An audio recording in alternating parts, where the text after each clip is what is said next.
You ever notice how in a lot of fan content involving Nightmare being more kind, it's usually depicted that his twin dream is the villain to counterbalance? Hello, it's Candy again, so stick with me while I draw Nightmare and talk about him. So in my story, Metanoia, Nightmare isn't overly evil, but he's not soft either. He's complicated. He's still a passive Nightmare, but he's still affected by the energy of the negative apples, his past, and his current grudge against his brother.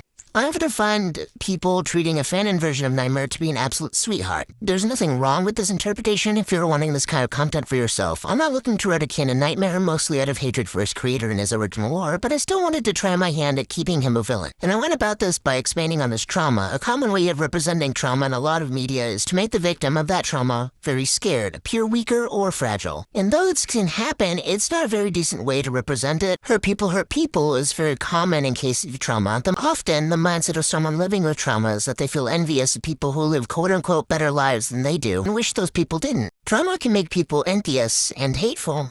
There's nothing wrong with feeling like this. It doesn't make someone a villain. What makes someone a villain is how they act on those thoughts. Nightmare made his choice to indulge on those negative feelings and let them control his life. How he lives with this knowledge of his choice and what he decides to do is his story. Can someone who let hatred lead them for years be redeemable? Can he come back from this? Nightmare is someone who is always presented with a chance of change. Whether he chooses the path or not is later presented in Metanoia. And that's really the core of how I write him. Not as a soft Cinnamoroll version of Nightmare and not as a one-note monster, but as someone whose past shaped him, who has to decide what to do with that pain. Some people break cycles, some people repeat them. Nightmare sits right in that gray area. As I keep developing Metanoia, I want to show his interactions with other characters, not necessarily to fix him, but to show how his choices affect the people around him. That's way more interesting to me than flipping Dream and Nightmare's morality just for shock value. So yeah, that's my take on Nightmare in this story. Thanks for hanging out with me while I ramble and draw. If you like this kind of breakdown or you have a character you want to see next, definitely let me know in the comments. Alright, that's it for today. I'll see you in the next video. Bye!